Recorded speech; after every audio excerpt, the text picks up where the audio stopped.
12వ వచనం, యెహోవా నువ్వు చేసిన దానికి ప్రతిఫలమిచ్చును. ఇశ్రాయేలు దేవుడైన యెహోవా రెక్కల క్రింద సురక్షితముగా ఉండునట్లు నీవు వచ్చితివి. ఆయన నీకు సంపూర్ణమైన బహుమానమిచ్చునని ఆమెకు ఉత్తరమిచ్చాను. సమయంలో మరి మారు మనసు పొందుట, లేక నిర్జీవ క్రియలను విడిచిపెట్టుట, మారు మనసు పొందుట, తర్వాత బాప్తిస్మము, తర్వాత హస్తనిక్షేపణము. హస్తనిక్షేపణము అనంటే దాని అర్థం మరి చేతులుంచి ప్రార్థన చేయడం ద్వారా మాకేదో వ్యాధి పోతుందనో, లేక చేతులుంచి ప్రార్థన చేయడం ద్వారా మాకేదో ఆశీర్వాదం కలుగుతుందనో రకరకాలైనటువంటి అపోహలు. హస్తనిక్షేపణ అనంటే అర్థం ఏంటంటే మిమ్మలను దేవుని యొక్క సంఘములోనికి మిమ్మలను ఆహ్వానించడం. దేనికంట? దేవుని సంఘములోనికి. మరి మేము దేవుని సంఘములోనే ఉన్నాం కదా, చాలా కాలం ఎఫ్రాతాకు వస్తున్నాం, మళ్ళీ ఆహ్వానించడం ఏంది అని అంటే మరి ఇది అదృశ్యమైనటువంటి సంఘం. అదృశ్యమైనటువంటి సంఘం అనే శరీరములోనికి మిమ్మల్ని ఆహ్వానిస్తూ ఉంటున్నాం. అసలు సంఘం అంటే ఎవరు అని అంటే అదృశ్యమైనటువంటి క్రీస్తు శరీరం అనేటువంటి సంఘములో ఐక్యపరచబడినటువంటి వారే సంఘము. ఇక దృశ్యమైనటువంటి లేక మరి సంఘములో ఉన్నటువంటి వారందరూ కూడా దేవుని సంఘములో సభ్యులు కాదు.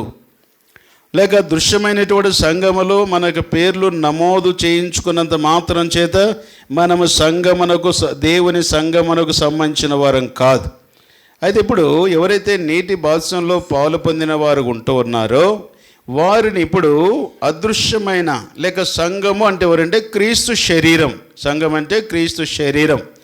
ఈ యొక్క మరి సంఘమునకు శిరస్సు మన ప్రభు అయిన యేసు క్రీస్తు వారు. కనుక సంఘం అనేటువంటి శిరస్సు మరి ఆ యొక్క క్రీస్తు శరీరములోనికి మిమ్మలను కూడా ఒక అవయముగా ఆయన ఉంచుకోబోతున్నటువంటి వాడుగా ఉంటూ ఉన్నాడు. కనుక అందుకొరకు ఇక్కడ రూతు గ్రంథములో మనం గమనించినప్పుడు రూతు గ్రంథం 1వ అధ్యాయంలో ఈ రూత్ ఎవరంటే మోయాబీరాలు. ఎవరు? మోయాబీరాలు అంటే అన్యురాలు, మోయాబీలు. ఈ మోయాబీల గురించి ప్రభు చెప్పిన మాట ఏంటంటే 10వ తరం వరకు కూడా వారు దేవుని ప్రజల్లో చేర్చబడడానికి వీలు లేనటువంటి వారు మోయాబీలు. ఇక్కడ మోయాబీలకు వారికి భౌతికమైన ఆహారం, సిరి సంపదలు ఉన్నాయి, కానీ ఆత్మీయమైనటువంటి ఆహారం లేక మరి సరైనటువంటి దేవుణ్ణి ఎరగనటువంటి వారు వాళ్ళు. అలాంటి మోయాబీరాలైనటువంటి యొక్క రూతు విషయమై 2వ అధ్యాయంలో బోయాజు ఏం చెప్తున్నాడనంటే మరి యొక్క ప్రభు అయినటువంటి దేవుని యొక్క రెక్కల క్రింద సురక్షితముగా ఉండుటకు నీవు వచ్చితివి. మోయాబీరాలైనటువంటి యొక్క రూతు ఇప్పుడు నయోమి యొక్క కుమారుని వివాహం చేసుకోవడం ద్వారా ఇప్పుడు 2వ అధ్యాయంలో ఈ యొక్క రూత్ ఎక్కడికి వచ్చిందంట? మరి బెత్లెహేముకు వచ్చింది. ఎక్కడికి వచ్చింది? బెత్లెహేముకు వచ్చింది. బెత్లెహేం అని అంటే రొట్టెల ఇల్లు. బెత్లెహేముకు వచ్చింది. బెత్లెహేముకు ఎందుకు వచ్చింది ఆమె? బెత్లెహేముకు రావడానికి కారణం ఏంటిది అని అంటే ఏదో తన ఊరిలో బతుకు తెరువు లేక తన ఊరిలో మరి పనులు లేక మనం పోతూ ఉంటాం చూడండి. సుగ్గికి పోతాం. కొందరు సుగ్గికి పోయినారంటారు, కొందరేమో బతకనీకి పోయినారంటారు, రకరకాలుగా మాట్లాడతారు. ఇక్కడ మనకు పనులు లేవనుకోండి, చాలామంది వేరే ఊరికి పోయి పనులు చేసుకొని వస్తారు. కానీ ఆ రకంగా ఏమీ రావడం లేదు. మరి ఎట్లా వచ్చిందంట? ఆ యొక్క తన అత్త అయినటువంటి నయోమి ఏం చెప్పిందంటే, బిడ్డ మీరు నాతో వస్తే మీకేం ప్రయోజనం లేదు, మీ ఊర్లో మీరే ఉండండి అని ఇవన్నీ చెబితే ఆమె ఏమన్నది, ఆ యొక్క ఓర్పయ్యమన్నది సరే మంచి మాట చెప్పినావని చెప్పేసి అత్తను ముద్దు పెట్టుకొని వెనక్కి వెళ్ళిపోయింది. అయితే రూత్ ఏమంటుంది? అమ్మ నువ్వు నాతో రావద్దని నువ్వు చెప్పొద్దు, నేను నీతో కూడా వస్తా. నాతో కూడా రావడానికి నువ్వు ఏం చూసినావు నాలో? నేను విధవరాల్ని, నాకేమి కూడా మరి నిన్ను పోషించడానికి కూడా నా దగ్గర ఏమి లేదు. ఒకవేళ ధర్మశాస్త్ర ప్రకారంగా నేను మరలా ఒకవేళ కుమారుని కన్ని ఆ కుమారునికి ఇచ్చేంత వరకు కూడా చాలా సమయం పడుతుంది, అది సాధ్యపడిన సంగతి. అందుకు నువ్వు వెళ్ళిపో అని అంటే లేదు నేను నీతో కూడా వస్తా. ఎందుకు వస్తావు? ఏం చూసి వస్తావు నాతో కూడా అని అంటే ఆమె చెప్పినట్టు మాట ఏంటంటే నీ దేవుడే నా దేవుడు, నేను నీ భౌతికమైనటువంటి స్థితిని చూసి నీ ఎంట రావడం లేదు, నేను నీకున్నటువంటి స్థితిగతులను చూసి నీ ఎంట రావడం లేదు. నేను ఎందుకు వస్తున్నానంటే నువ్వు నమ్మినటువంటి దేవుని నేను గుర్తించిన, అందుకొరకు నీ దేవుడే నా దేవుడు, నీ జనమే నా జనము, నువ్వు మృతి పొందు చోటు నేను మృతి పొందేదను, నువ్వు ఎక్కడ పాతి పెట్టబడతావో నేను అక్కడనే పాతి పెట్టబడతా. ఈ తీర్మానమే, మరణము తప్ప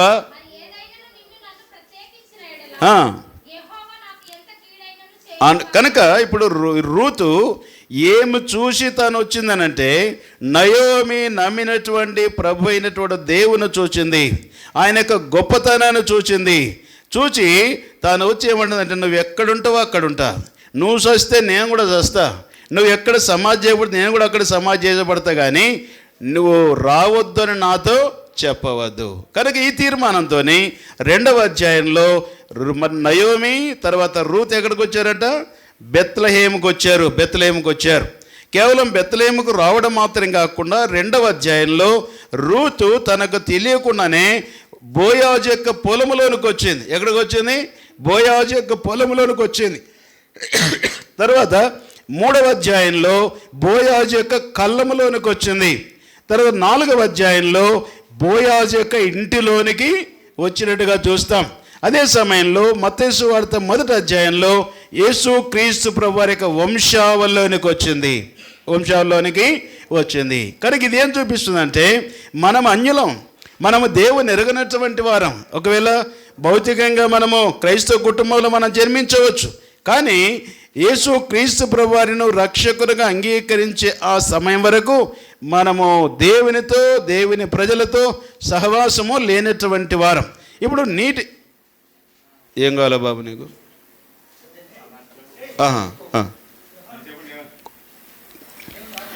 కనుక ఇక్కడ దేవుని ప్రజలతో మరి ఐక్యపరచబడినటువంటి అనుభవం ఇక్కడ మనకు చూపిస్తుంది. కనుక ఇక్కడ సంఘము తరపున సంఘములో ఉన్నటువంటి దేవుని సేవకులు లేక సంఘములో ఉన్నటువంటి బాధ్యులైనటువంటి సహోదరులు మీ తల మీద చేతుంచి ప్రార్థన చేయడం అర్థం ఏంటిదంటే, సహోదరి గతములో నువ్వు ఒంటరిగా ఉన్నావు, ఇప్పుడు నువ్వు ఒంటరిగా నువ్వు లేవు. ఇప్పుడు నువ్వు క్రీస్తు శరీరం అనేటువంటి సంఘములోనికి మేము నిన్ను ఆహ్వానిస్తుంటున్నాం. క్రీస్తు శరీరం అనేటువంటి సంఘములో నువ్వు ఒక అవయముగా నువ్వు చేయబడుతూ ఉన్నావు. కనుక దానికి మరి సాక్ష్యమే ఇదిగో మా చేతులు మీ తల మీద ఉంచి మేము ప్రార్థన చేస్తున్నాం. వాస్తవానికి సంఘమంతా వచ్చి నేను ఎత్తి మీద చేయి పెట్టి ప్రార్థన చేయాలా, కానీ అది వీలు కాదు. కనుక సంఘం తరపున మరి దేవుని సేవకులు లేక బాధ్యులైన సహోదరులు ఆత్మీయమైన శ్రేయస్సులు కోరినటువంటి వారు మీ కొరకే ప్రార్థన చేస్తారు. కనుక ప్రార్థన చేయడం ద్వారా ఇప్పుడు రూతు ఏ విధంగా బెత్లెహేముకు వచ్చిందో, రూతు ఏ విధంగా బోయాజు యొక్క పొలములోనికి వచ్చిందో, రూతు ఏ విధంగా బోయాజు యొక్క కళ్ళములోనికి వచ్చిందో, రూతు ఏ విధంగా ఇక్కడ మరి బోయాజు యొక్క ఇంటిలోనికి బోయాజుకు భార్యగా చేయబడిందో, రూతు మరి ప్రభువైన యేసు క్రీస్తు వారి యొక్క వంశావళిలోనికి ఏ విధంగా వచ్చిందో, మనకు కూడా అట్టి గొప్ప ధన్యత ఆయన ఇచ్చేటువంటి ఆ యొక్క అవకాశమే హస్తనిక్షేపణ. కనుక దేవుని సంఘం అనేటువంటి ఈ యొక్క పొలం, ఆయన పొలంలోకి మనం ఆహ్వానిస్తున్నాడు. సంఘము అనేటువంటి కళ్ళములోనికి మనల్ని ఆహ్వానిస్తున్నాడు. పొలం ఏం చేస్తుంది? పంట వస్తుంది. కళ్ళం ఏం చేస్తుంది? కళ్ళం దేని కొరకు వాడతాం? కళ్ళం చెప్పండి, రైతులే కదా మీరంతా. కళ్ళం దేని కొరకు వాడతాం? గింజలు అంటే వేరుపరచడానికి. కళ్ళములో గింజలు అన్నీ కూడా కొట్టిన తర్వాత తూర్పు పడతాం. తూర్పు ఎందుకు పడతాం? తాళ్ళు ఒక సైడ్ పోతాయి, గింజలు ఒక సైడ్ పోతాయి. ప్రత్యేకమైన జీవితం. కనుక మనం బోయాజు యొక్క బెత్లెహేముకి దేవుని యొక్క సంఘములోనికి మనం అంగములుగా చేయబడిన తర్వాత బోయాజు యొక్క పొలములో మనం పని చేయాలా. ఇప్పుడు 2వ అధ్యాయంలో రూత్ ఏం చేస్తుంది? పరిగెడుతూ ఉంది, పరిగా. మరి కనుక దేవుని సన్నిధిలో దేవుని ఇంటిలో దేవుని పని జరిగించేటువంటి వారంగా మనం ఉండాలా. దేవుని పని, దేవుని యొక్క ఇంటిలో మనకు శక్తి వంచన లేకుండా మన చేతికి వచ్చిన ప్రతి పని కూడా మనం జరిగించే వారంగా ఉండాలి. తర్వాత 3వదిగా కళ్ళం ఏం చూపిస్తుందంటే మనం ఎప్పటికప్పటికీ ప్రత్యేకత చూసుకోవాలా. ఈరోజు నాలో ఏమైనా లోకం చేరిందా? ఈ రోజులో నా జీవితంలో ఏదైనా లోకం ప్రవేశించిందా అని మనము వేరుపరచబడి ఆయన కొరకే జీవించాలి.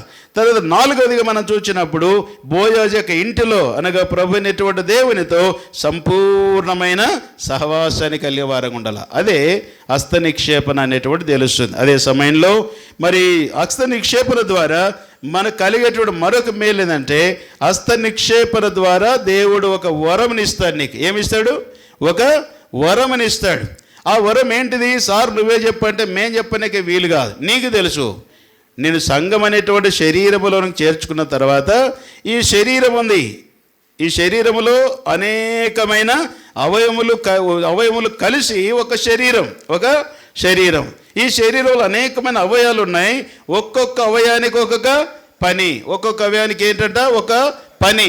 కంటికి ఏం పని? చూడడానికి. ముక్కుకేం పని? వాసన చూడడానికి. నోటికేం పని? తిన్నిక. నాలుకకేం పని? మాట్లాడడానికి కదా. ఒక్కొక్క అవయానికి ఒక్కొక్క పని. కనుక దేని పని అది చేస్తే మన శరీరం ఏమవుతుంది? క్షేమాభివృద్ధి పొందుతుంది. ఆ విధంగా కాకుండా ఎంతకాలమయ్యా ఈరోజు మరి నిన్న అది జరిగింది. నిన్నేం జరిగింది? గుడ్ ఫ్రైడే జరిగింది. రేపేం పండుగ? ఈస్టర్ పండుగ. మరి ఈస్టర్కి బచ్చాలు చేసుకొని ఎంతకాలం నువ్వు నోట్లో తింటావు. మరి నేను కూడా తినాలని ఒకవేళ ముక్కు అడిగింది అనుకో. సరే నువ్వు అడిగినావు కాబట్టి నేనెందుకబ్బా నిన్ను ఆరాధన చేయాలని ముక్కులో పెట్టినావు అనుకో. ముక్కులో పెడితే ఏమవుతుంది? ఊపిరాడకుండా చస్తాం. అంటే ఏ పని చేయాలో ఆ పని చేయాలి. సంఘములో దేవుడు కూడా ఒక అవయముగా నిన్ను ఏర్పరుస్తూ ఉన్నాడు. కనుక అది నువ్వు గుర్తించి నువ్వు ఆ పని చేస్తే సంఘానికి ఏమవుతుంది? క్షేమాభివృద్ధి కలుగుతుంది. ఆ గుర్తించకుండా నీకు కాని పని కొరకు నువ్వు వెళ్ళినావు అనుకో ఏమవుతుంది? సంఘము డ్యామేజ్ అవుతుంది. సంఘములో విభజనలు వస్తాయి. సంఘములో కలవరం వస్తుంది.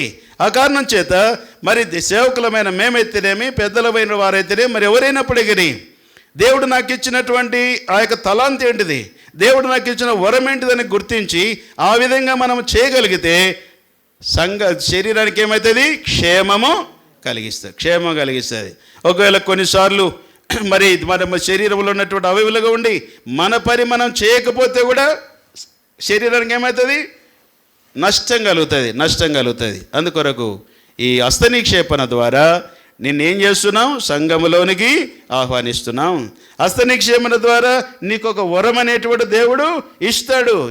దానిని గుర్తించి మనం దేవుని పని జరిగించి స్థానిక సంఘములో సంఘ క్షేమాభివృద్ధి కొరకై మనము ప్రయాసపడవలసినటువంటి వారంగా మనం ఉండాలి. కొందరు నీకు ఇష్టం లేని వారు కూడా పని చెప్తారు, నీకు ఇష్టం ఉన్న వాళ్ళు పని చెప్తారు, లేక నీకు ఇష్టం లేనటువంటి పని చెప్తారు. కానీ నువ్వు దేవుడు నీకు ఏది ఇచ్చాడో దానిని నిర్వర్తిస్తే ఆ సంఘం ఏమవుతుంది? క్షేమాభివృద్ధి కలుగుతుంది. కనుక మన బాధ్యత మనం చేయాలి. ఒకసారి అనుకుంటాం, నేను ఎంతకాలం అని కిందనే కూర్చోవాలా, ఒకసారి పైకి ఎక్కితే నాకు కూడా పాటలు వస్తాయి కదా, నాకు కూడా వాక్యం వస్తుంది కదా అనుకుంటాం. మంచిది, దేవుడు తగిన సమయంలో కార్యనిస్తాడు. కానీ అంతవరకు నిన్ను దేవుడు ఎక్కడ వాడుకోవాలనో అక్కడ వాడుకుంటూ పని సక్రమంగా జరిగించాలి. ఒకసారి ముక్కుకు కండ్ల మీద కోపం వచ్చిందంట. ముక్కుకి ఎవరి మీద కోపం వచ్చింది? కండ్ల మీద కోపం వచ్చిందంట. అరే ముక్కు కండ్లకి ఏం సంబంధం? ముక్కు అన్నదంట, అయ్యా ఎంతకాలమని నీ అద్దాలు నేను మొయ్యాలా? ఇప్పుడు ఎప్పుడుంటూ గుడ్డోడవైనా అప్పుడుంటూ మోస్తా ఉన్న అద్దాలు, సరే ఇవి మోస్తున్నా, మరి బయటికి పోయినాకనేమో మళ్ళీ రంగురంగుల అద్దాలు పెడతావు ఎండలకి, అవి కూడా నేను మోస్తూ ఉన్నా ఎంతకాలం మనం మొయ్యమంటావు అని పోటీ పెట్టుకున్నాడు కండ్ల మీద. అప్పుడు కండ్లు అన్నాయంటే, సర్లేయ్యా నువ్వు మొయ్యకపోతే నాకు వచ్చిన బాధ ఏంటిది అని అద్దాలు తీసేసేదంట. అద్దాలు తీసేసినాక మీటింగ్ అయిపోయింది. ఇప్పటికీ అలసిపోయినాం. మరి కొందరికి ఆకలి అవుతుంటుంది, నీళ్ళు దప్పిగైతుంటాయి, ఇంటికాడ వండుకొచ్చుకున్న బువ్వ ఇంకా ఒట్టి మీద ఉండింటుంది. అందుకొరకు మీటింగ్ ఇడిస్తేనే ఇంతసేపులో చెప్పేదాన్ని గడా పోతూ ఉంటే ఇసురుకొని పోతూ ఉంటారు కొందరు. పోతా ఉంటాడు. దారిలో అది బొడ్రాయి కనపడలే. ఏం కనపడలే? బొడ్రాయి కనపడలే. ఉరుకులాటల బొడ్రాయి కనపడకపోతే బొడ్రాయి పట్టున తట్టుకున్నది కాలుకి. తట్టుకున్నప్పుడు ఏమవుతామమ్మా? ఎల్లగా పడతాం, బోర్లో పడతామా? బోర్లో పడి అమాంతంగా బోర్లో పడింది. పడినప్పుడు మొట్టమొదటి ఎవరికి దెబ్బ తగులుతుంది? ఎవరికి దెబ్బ తగులుతుంది? ముక్కుకి తగులుతుంది. ఎందుకు తగిలింది ముక్కుకి? ముక్కు ముందుకు ఉంటుంది కదా, పొడుగు ఉంటుంది కదా ముక్కు. అప్పుడు ఎందుకు తగిలింది ముక్క నీకనంటే వాని కళ్ళు కనపడలే. ఎందుకు కనపడకనే నేను అద్దాలు కొనుక్కొచ్చుకున్నా. నీ బాధ్యత ఏంది? అద్దాలు మోసిన బాధ్యత నీది. నువ్వు మొయ్యనన్నావు, నేను తీసేసిన. ఇప్పుడు బోర్లో పడ్డాను. దెబ్బ తగిలింది ఎవరికి? ముక్కికి. ముక్కు నడ్డిపోయింది అనుకో, రేపు ఎవరు చేసుకోరు నిన్నెవరు చేసుకోరు, యవనవసరాలు అయితే. కనుక ఇక్కడ తలంపేందనంటే మన బాధ్యత గుర్తించాల సంఘంలో. మన బాధ్యత మనం గుర్తించి దాన్ని సక్రమంగా చేస్తే ఏమవుతుంది? సంఘము క్షేమాభివృద్ధి పొందుతుంది. ఆ రీతిగా మనం గుర్తించి మరి మీ కొరకు కొంతమంది సహోదరులు ప్రార్థన చేస్తారు. ఆ విధంగా మనం ముందుకెళ్దాం. అనౌన్స్మెంట్ చేస్తాడు, ఎవరెక్కడ కూర్చోాలో, ఎవరెక్కడ ప్రార్థన చేయాలనే సంగతి. మైకి అన్నకు.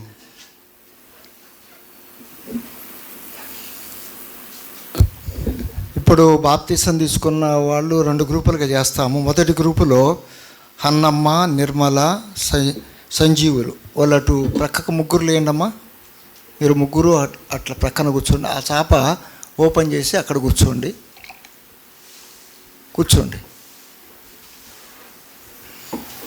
ఇంకొద్దిగా లాగండి, చాప లాగండి, తిప్పేసుకోండి, అందరికి వస్తుంది. ఆడ ముగ్గురు కూర్చోవాలి. దాంట్లో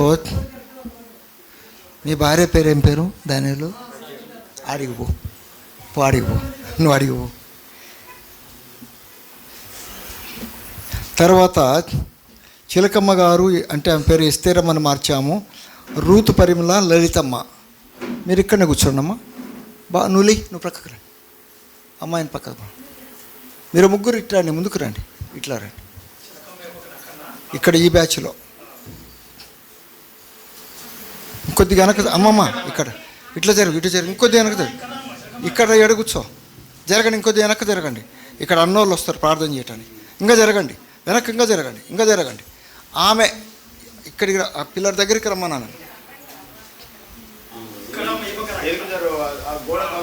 గోడ కానుకో, ఆ పిల్లర్ కానుకో. తర్వాత ఇక్కడికి నువ్వు రా, ముందు కూర్చో.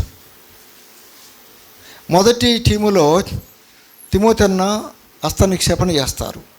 అన్న అక్కడ కూర్చేసుకుంటాడు, ఆడ కూర్చుంటాడు. సెకండ్ టీములో మరి కోడుమూరు జానపల్ అన్న గారు వస్తారు ఇక్కడికి.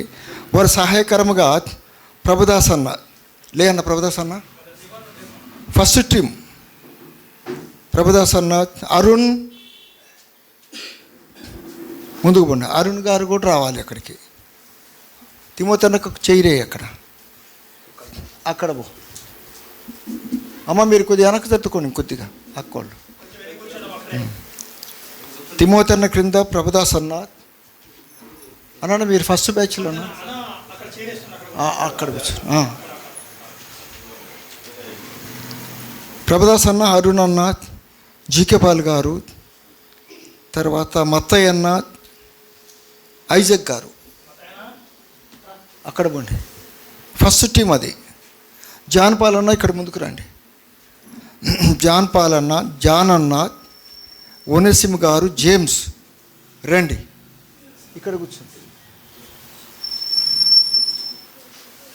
ఇటు తిరగాల మీరు. సెకండ్ టీం జాన్పాల్ అన్న గారు ముందు కూర్చుంటారు. జాన్పాల్ అన్న గారు, ఒనెసిమ్ అన్న గారు, జేమ్స్ గారు. తర్వాతదిగా ఇక నేను కూడా జాన్ అన్న కూడా ముందుకురా. జాన్ అన్న ముందుకురా. అక్కడ కాదు, వాళ్ళ దగ్గర